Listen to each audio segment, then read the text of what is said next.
Bonjour à tous, aujourd'hui on se retrouve dans une nouvelle vidéo tuto make-up spéciale soirée. Donc dans un premier temps je mets un petit serre-tête pour que mes cheveux ne gênent pas mon visage. Puis j'applique une bébé crème sur tout le visage. Voilà, c'est une bébé crème Yves Rocher. Puis j'applique du correcteur, donc toujours mon correcteur de chez Yves Rocher. Je le mets également en anti-cerne. Vous savez que j'en utilise deux différents, un très clair, celui-là, et un plus foncé, le Kiko, que vous verrez juste après. Donc on fait bien des arcs de cercle autour des yeux. Ensuite, j'applique un autre correcteur de chez Yves Rocher qui est censé faire disparaître les boutons en 6 heures, donc voilà, je le teste en ce moment. Bon là j'avais pas trop de boutons, c'était plus des taches, mais du coup vu qu'il était un petit peu plus foncé, je l'ai rajouté par dessus. Ensuite donc j'applique le deuxième anti-cerne de chez Kiko et comme d'habitude j'estompe le correcteur clair avec le correcteur Kiko. Je fais de nouveau des arcs de cercle autour de mes yeux.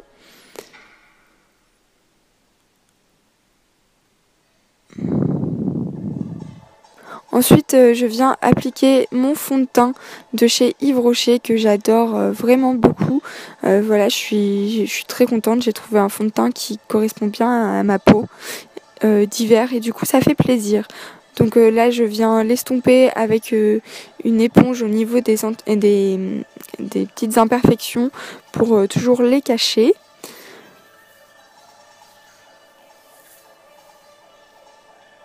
Donc ensuite je viens appliquer un deuxième fond de teint au niveau de mes imperfections toujours, puisque moi je suis très marquée au niveau du menton et du coup ça me permet de les cacher. Je viens appliquer la poudre de chez Yves Rocher, une poudre libre voilà, qui sent la poudre de ma grand-mère et qui me rappelle plein de souvenirs.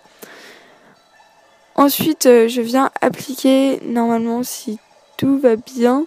Oui, je viens appliquer donc ma poudre effet bonne mine de chez Kiko, voilà, que j'adore. D'ailleurs, je suis très triste, ils ne la font plus. Du coup, quand ça sera fini, je vais devoir me tourner vers une autre poudre bonne mine.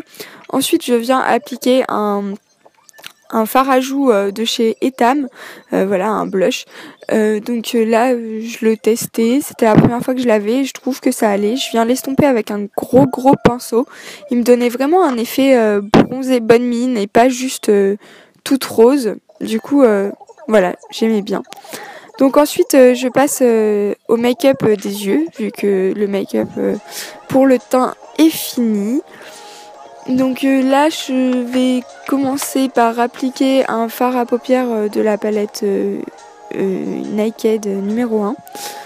Donc là, je l'applique sur toute la paupière mobile plus l'arcade sourcilière, voilà, pour donner un effet plus nude et plus naturel, même si après je vais estomper je vais foncer puisque c'était un make-up de soirée et pas un make-up pour tous les jours. Ensuite, j'applique un fard à paupières gris normalement, voilà, gris clair, enfin, c'est un gris noir on va dire. Donc ça je l'applique sur la moitié de ma paupière mobile, puisque vous connaissez le principe de mettre donc une couleur claire à l'intérieur et une couleur foncée à l'extérieur pour faire ressortir les yeux. Là j'enlève les petites poussières qui sont tombées avec la poudre. Surtout pas faire ça avec les doigts, puisqu'en fait vous faites des traces noires. Vous pouvez sinon faire comme j'ai vu sur certaines youtubeuses et que je vais peut-être essayer de le faire d'abord mes yeux avant de faire le teint. Ensuite je viens appliquer donc une toute nouvelle palette que j'avais noire, donc en fait qui est pailletée. Voilà, donc je viens l'appliquer sur la deuxième moitié de l'œil. Comme vous pouvez le voir quand je tiens ma paupière, il y a donc bien la couleur claire à l'intérieur et la couleur foncée à l'extérieur. C'est censé faire ressortir les yeux verts et les yeux bleus. Si vous avez les yeux marrons, je crois qu'il faut faire l'inverse. Je vais me renseigner pour être sûre, mais voilà, je pense que c'est ça. Ensuite, donc là, j'applique un argenté très pailleté par-dessus, puisque c'est un make-up soirée, donc le but était que ça brille quand même un minimum. Donc voilà. Ensuite, après, je viens appliquer mon crayon noir au niveau des yeux. Donc là c'était un nouveau crayon que j'ai acheté qui vient de chez Miscop. Et du coup je le teste en ce moment. Il a bien tenu toute la soirée, j'ai pas eu de coulée comme j'avais avec celui d'avant. À voir, voilà, je vous le présenterai peut-être dans mes favoris ou mes produits finis. Ensuite je viens appliquer donc de nouveau la même couleur que j'avais appliquée au départ au niveau de l'arcade sourcilière, puisque je trouvais qu'on la voyait pas trop et c'était important pour moi qu'on dessine bien un regard, puisque j'avais un regard très foncé, je voulais que ça soit éclairci au niveau des arcades sourcilières.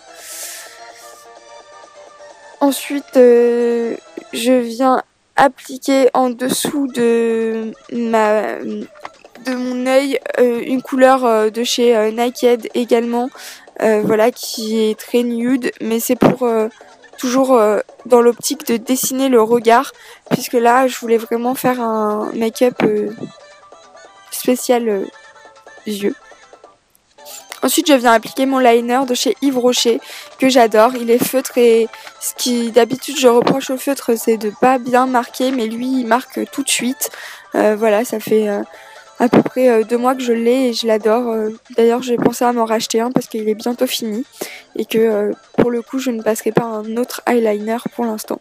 Ensuite j'ai appliqué mon mascara de chez Big Win qui a la brosse recourbée et qui permet de ne pas utiliser de recourbe-cils, donc vous gagnez du temps. Et pareil, je l'adore, j'ai pas du tout hâte qu'il se termine. Et voilà. Ensuite je vais venir appliquer ils appellent ça un balconnet de cils. Donc en fait c'est comme un mascara mais de couleur flash. Donc là c'est du rose qu'on m'a offert quand j'ai voulu tester les produits de chez Etam.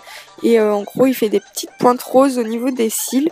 Ensuite j'ai appliqué le même de chez Miscop en paillettes, d'ailleurs qui ne fonctionnait pas du tout. Du coup je suis revenue à mes super mascaras pailletés que vous connaissez, qui étaient dans mon ancienne vidéo tuto make-up, parce que même s'ils ont coûté pas cher du tout, en fait au final eux ils marquent, alors que celui de chez Miscop qui était tout neuf ne laissait presque aucune paillette sur les yeux, et je trouvais ça très dommage. Du coup j'applique d'abord le doré et ensuite l'argenté. Vous connaissez l'ordre que j'applique. Vous pouvez faire l'inverse. En fait ça donne des petites paillettes au niveau des yeux, d'ailleurs on peut l'apercevoir sur mon œil gauche, ça brillait. Ensuite je vais m'occuper des lèvres. Du coup j'ai voulu utiliser le nouveau rouge à lèvres que j'ai eu de chez Miscop. Toujours, vous allez me dire tu t'es maquillée en Miscop. Et donc il est censé être rouge bordeaux. Au final vous allez voir qu'il est juste rouge. En plus comme vous pouvez le voir il marque, il est pas très pigmenté. Voilà, donc du coup c'était assez compliqué. J'étais un peu déçue en l'appliquant, mais vu que j'étais en retard pour ma soirée, j'ai pas appliqué autre chose, mais j'aurais plus vu avec ce make-up un rouge à lèvres bordeaux. Donc du coup, je suis venue ajouter par-dessus du gloss pailleté, voilà, qui permet aussi de fixer le rouge à lèvres et du coup de ne pas être embêté pour le remettre lors de la soirée, puisque quand on est en soirée, on pense pas forcément à se remaquiller. Donc je vous embrasse, je vous fais plein de bisous et puis je vous dis à la prochaine vidéo. Bisous.